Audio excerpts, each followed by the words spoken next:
À 2 mois de la présidentielle, Alassane Ouattara enclenche la phase terminale de la dictature.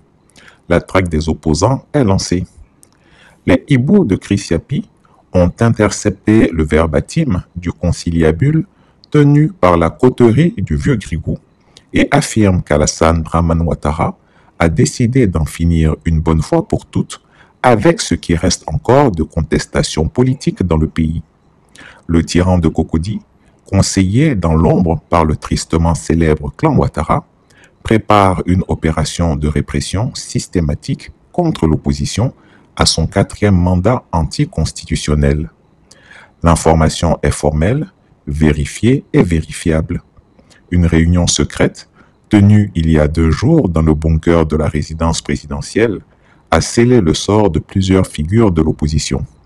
Y étaient présents Téné Birahima Ouattara Djilafiole, ministre de la Défense et frère cadet du despote ivoirien, le général Vagondo Diomandé, ministre de l'Intérieur, et Sansan Kambilé, ministre de la Justice et exécuteur des basses œuvres judiciaires du régime. Ensemble, ils ont validé la phase 2 du plan de neutralisation de l'opposition, avec l'objectif de couper la tête de la mobilisation en pleine montée dans les quartiers populaires, les communes rurales et les villages où le RHDP est absent, rejeté et vomi. Cible prioritaire, les stratèges de la rue. Il ne faudrait pas qu'on essaie d'effrayer les Ivoiriens, d'effrayer nos militants. Et ce qui s'est passé hier à Yopougon rentre dans ce cadre de la manipulation des opinions. Qu'est-ce que nous avons à aller casser un bus et l'incendier, détruire un véhicule de police? Pourtant, c'est pour les forces de l'ordre que nous avons reporté la marche. Nous, les forces de l'ordre ne sont pas nos ennemis. Nous ne sommes pas contre la police. Nous ne sommes pas contre la gendarmerie. Nous ne sommes pas contre l'armée. Non. Ils sont chargés de nous protéger, de nous encadrer, de nous sécuriser. Et donc, on a déposé un courrier pour manifester. Et on attend qu'ils viennent pour encadrer notre manifestation. Donc, inutile de faire les manipulations pour essayer de nous opposer à d'autres Ivoiriens, singulièrement à nos forces. Nous, on n'a pas cassé le bus hier. Ce n'est pas de notre culture. Et puis, ce n'est d'aucune utilité dans le combat que nous menons. Nous avons décidé de marcher pacifiquement. Parce que nous croyons à la puissance du peuple. Nous croyons à la mobilisation du peuple. Nous croyons qu'avec le peuple, on peut déplacer des montagnes. Nous croyons que le peuple uni, déterminé et mobilisé est plus redoutable qu'une arme nucléaire. Nous, c'est notre philosophie, c'est notre doctrine, et nous y croyons. Et avec le peuple, on a remporté beaucoup de batailles. Avec la mobilisation des peuples. Le plan prévoit l'arrestation immédiate de Damana Picasse, du PPACI, et d'Augustin Dia-Oufoué, du PDCI-RDA, 2 figures montantes de la mobilisation populaire au sein du Front commun. Leur crime, avoir su canaliser la colère populaire et l'organiser en un mouvement pacifique mais redoutable. Autre cible dans le viseur du pouvoir, Blaise Lasme, militant PPACI, actif dans la région stratégique des Lagunes, notamment à Abidjan, épicentre des tensions à venir. Il est considéré comme un maillon essentiel du maillage territorial en cours dans les communes, notamment Yopougon et Port-Boué. Il faut donc, selon les mots mêmes utilisés lors de la réunion, et je cite, l'entendre, l'inculper et l'emprisonner. Mais le coup de massue, celui qui en dit long sur la peur panique qui s'est emparée du régime, concerne le président Laurent Gbagbo lui-même. Après avoir, et je cite, pesé les risques, le tyran Ouattara et ses hommes ont tranché. L'ancien président sera placé en résidence surveillée. Un cordon militaro-policier sera déployé autour de sa résidence, avec interdiction de toute visite, même de ses propres cadres politiques. Le but, l'isoler, le museler et l'effacer. Le sort réservé à Tidiane Thiam. Mais ce n'est pas tout. Tidiane Thiam, figure montante de l'opposition et président du PDCI-RDA, fait lui aussi l'objet d'un plan de neutralisation judiciaire. Quel tort je peux faire à la Côte d'Ivoire? Pourquoi me combattre? Je suis depuis 18 mois injurié. Cet imbécile de Banga qui m'injurie tous les dimanches sur NCI, l'autre idiot de Banga qui dit que je ne paye pas mes impôts. Alors, justement, parlons-en. Des gens qui racontent n'importe quoi.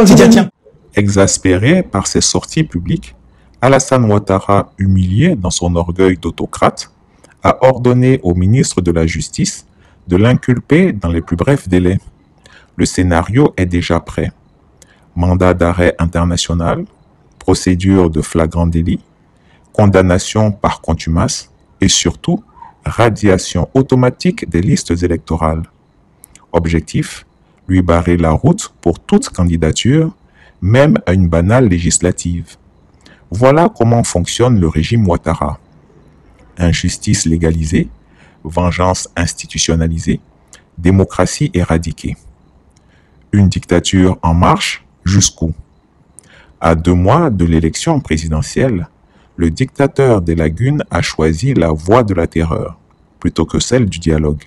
Il veut forcer le destin, imposer sa candidature comme une évidence dans le silence des cimetières. Les coups d'État en Afrique sont le fait aussi du manque de démocratie. Évidemment, quand on accapare le pouvoir, pendant trop longtemps, il arrive un moment où les choses basculent. Et surtout avec l'ère que nous vivons, Internet, où on vous voit tous les jours. Je dis souvent à mes enfants, je dis, ben, écoutez, à force de nous voir tous les jours à la télévision, dans 2 ans, les Ivoiriens ne voudront plus me voir. Ils voudront voir un nouveau visage. Parce que c'est naturel. Vous voyez, les gens veulent du nouveau, ils veulent du neuf. Et donc, on est dans une ère nouvelle. Et il faut s'adapter à cela, faire en sorte que, fondamentalement, on offre aux citoyens la sécurité, mais cette sécurité doit s'accompagner de liberté, de respect des lois. Mais que fait l'opposition? Que fait le peuple? À ceux qui espèrent que le tyran se calmera, ouvrez les yeux. Il ne s'arrêtera pas. Il ira jusqu'au bout, sauf si le peuple l'en empêche. L'histoire s'écrit maintenant. Ce que nous vivons n'est pas une simple crise politique. C'est un projet totalitaire, mûrement réfléchi et froidement exécuté. Ceux qui refusent de voir, ceux qui se taisent par peur ou par calcul, portent une part de responsabilité. Sauf changement de dernière minute, ces décisions qui feront basculer à coup sûr le pays dans l'inconnu devraient être mises en œuvre par le dictateur Ouattara. Mais qu'il sache que c'est sa fin. Il ne s'en sortira pas. Il est encore temps de dire non. Demain, ce sera peut-être trop tard. Je tiens, avant tout propos, à dire merci. Merci à tous ces Ivoiriens qui nous ont soutenus en prière, qui sont restés en éveil jusqu'à ce soir, jusqu'à ce matin. Parce que nous avons été auditionnés de 10h jusqu'à 5h du matin. Et ça n'a pas été facile, mais nous étions au courant de tout ce soutien-là. Et particulièrement à ceux qui ont effectué le déplacement, qui sont venus rester à nos côtés, qui ont chanté, qui ont vraiment, les mots me manquent. Je tiens à vous dire merci. Merci. Mais le plus important,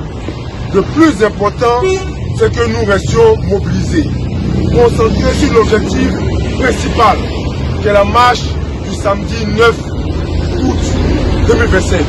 Il faudrait que vous soyez mobilisés. Mobilisés de Sakidiba jusqu'à Pigayo, afin que nous puissions démontrer à la face du monde que les Ivoiriens sont debout. Vraiment, nous comptons sur vous pour cette belle mobilisation et de la manière que vous nous avez soutenu, nous espérons que vous puissiez le démontrer physiquement ce samedi 9. Nous comptons sur vous pour une marche pacifique, en paix. C'est juste pour démontrer que les Ivoiriens aspirent à un dialogue politique vrai et sincère, afin qu'on puisse avoir des élections inclusives, afin que tous nos leaders puissent y participer, que ces élections puissent se passer de manière paisible et que le meilleur gagne. Je vous remercie et que Dieu vous bénisse. Chris Yapi ne ment pas. Retrouvez Chris Yapi sur ses 2 chaînes YouTube, sa chaîne Rumble, ses comptes TikTok, X Instagram, VK et Freds.